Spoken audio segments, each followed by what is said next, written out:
This is the Shitennō-ji supermarket. It's the cheapest, closest place to my apartment in Osaka. I arrived last night and I just went to sleep early. I was very tired. Even though I was up front on the plane, I didn't sleep that well.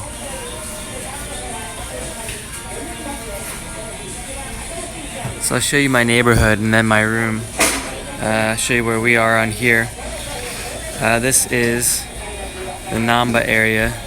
Daikokucho is the closest stop to me. Kansai International Airport's down here, right? We'll zoom out a little bit. This is the Kansai area of Japan. Tokyo's up here. So I've explored thoroughly around Tokyo. Last time I was there, I even got out to some of the islands. Kyoto is, let's see, that's Lake Biwa. So this is Kyoto here, which I've spent several days in last year. This is the domestic airport for Osaka. So I came up this way on the Nankai Kuko line, and I switched to a local line at Tengacheya, the Koya line. The big station is Namba. In Osaka, you've got Namba in the Minami area, the southern area, and then up here, let's see, is Osaka Station in the Umeda area. So this is Umeda in the north, and Minami kind of in the south. The area I'm in here, the clubs are all in this area, just north of Dōtombori Canal. It's the canal here. The thing to do for nightlife, if you're not going to go to a club or something, is walk along the canal here. Then you can walk down this street here. It's kind of like the Akihabara area of Osaka. Akihabara in Tokyo is like the electric town where the otaku, the geeks, go for their games and stuff. It's a subculture thing. There's also a little arcade here that's worth checking out.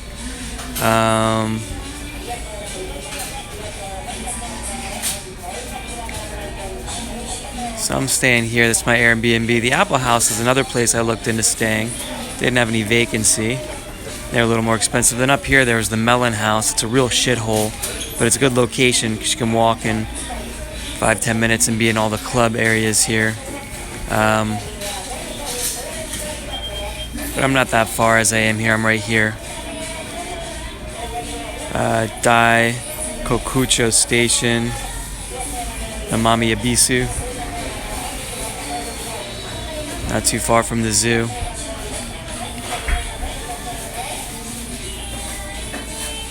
So this is kind of the heart of the nightlife area here. Everybody walks along the canal.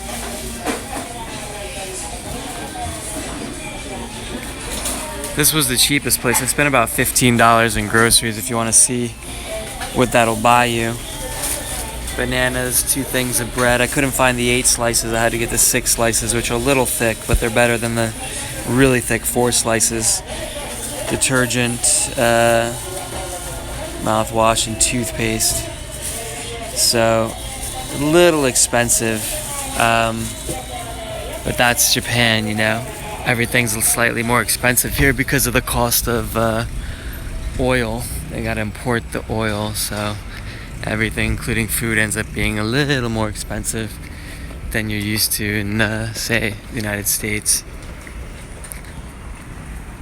Actually, I kind of wanted to stop at the Melon House, which is right here, and just look at the front of it. I'd seen the picture online. One of the nice things that they have at this house is lots of bicycle storage. And they have, I think, a rooftop area as well, which is always nice. So the rooftop area plus the storage and the bicycles. It looks like a cool house to be in. Yeah, this is the Apple House. There's a agency that's got Orange House, Apple House, Melon House, several others. I think at least a couple that they rent out. So the other thing that can be annoying if you stay short term in Japan, like if you're just staying like a few days, fine, get a business hotel and pay 8,000 to 10,000 yen a night. If you're staying longer than that, maybe 2 weeks, okay, get a hostel and pay 3,000 to 4,000 a night, and then you're in a dorm. But it's fun. But if you're gonna stay like me and stay like a month to 2 months, I'm allowed to stay 60 days. So I usually never go over that on my tourist visa. Then it gets a little iffy because a lot of the apartment rentals want you to stay 3 months to get the 3 to 6 months to get the rate that they're advertising. That's the long-term rate. When you're only staying less than 3 months, a lot of times then they want to jack the price up on you and only become slightly cheaper, about the same price as getting a hostel, with the advantage of you have your own room. And then you have to pay a lot of the places you'll rent here, you'll find they want key money or that sort of thing. They're not going to do that here with the key money. Let's see, we'll cross over here. But at the place I'm staying, she advertised on Airbnb, so I don't have to pay the key money. But there's a security deposit, and then she's keeping 5,000 yen, so like $50 for a cleaning fee. When I would stay with Sakura House in Tokyo, they wanted 20,000 yen deposit as a returning customer, and then they're going to keep 10,000 yen, which is $100, as their wear and tear fee. Not really a cleaning fee, but they called it like a wear and tear fee. So you would pay that no matter how long you stayed. If you stayed 10 years, they charge you the same amount if you stayed 1 month. So then that does tack on a bit extra into your cost of renting. If you're only there a month, you're actually really paying an extra $100 in rent for that month. But most people stay like a year, 2 years, they're teaching English, that sort of thing, so they don't really care about that. But it does add up if you're like bouncing around, and then I had that little extra fee. And then she did want to charge me a little extra because I was only staying like 7 weeks. No, I'm staying like a month and 5 days or something like that. So there was that little bit extra. She wanted to charge me for versus what she had advertised the room for. So I think her Airbnb price was something like $20 a day, and I think I got it for 16 maybe at the price she was offering. If I was willing to wait until like a few days before I arrived, she was going to rent it to me for the better price, like the long-term price. But I didn't want to do that. I wanted to have everything settled and know exactly where I was going. I could have saved like maybe a couple $100 if I did that.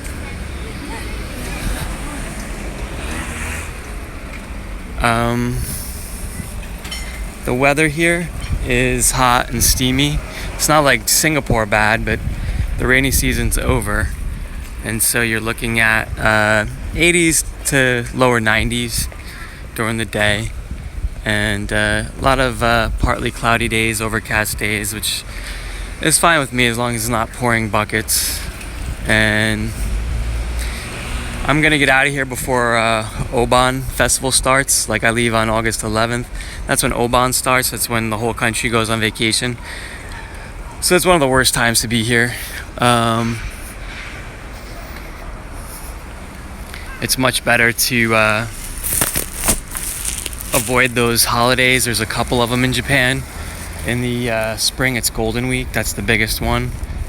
Depending on how the holiday falls with the weekend, everybody can be on vacation for, somewhere around a week. And if you don't have reservations in advance, even if you're willing to pay the expense, the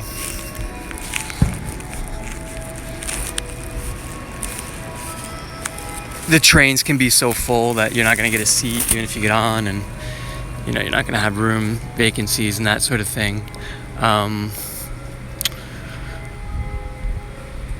The other one is Silver Week. That's in the fall. So usually I think it was in September, October. I left right before that last fall. And I left right before Silver Week this spring, Golden Week this spring.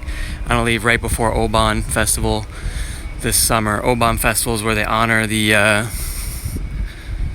ancestors, and everyone goes home to their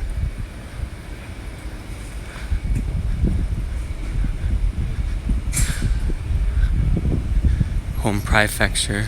Let's see, did I miss my turn? Nope, this is my building here.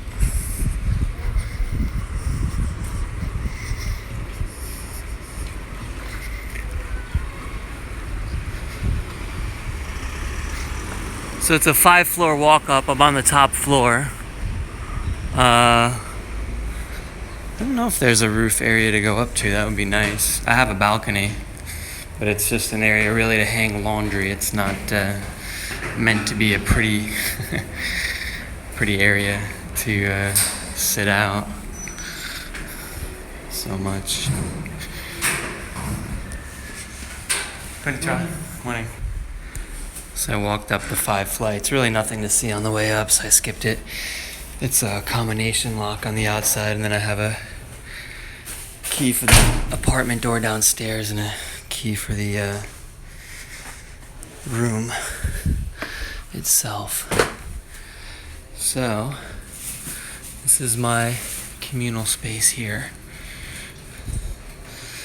I don't plan on doing a whole lot of cooking. I could if I wanted to. I did bring a big bag of protein powder and peanut butter and jelly. This is the toilet, or toilet separate. There's a shower and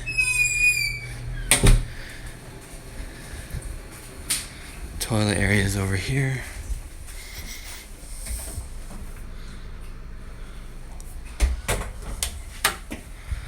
This is my bedroom. Came with pretty much everything I needed except towels. I had to bring my own towels. I brought an air mattress and an extra set of sheets since I knew I'd probably be sweating a lot.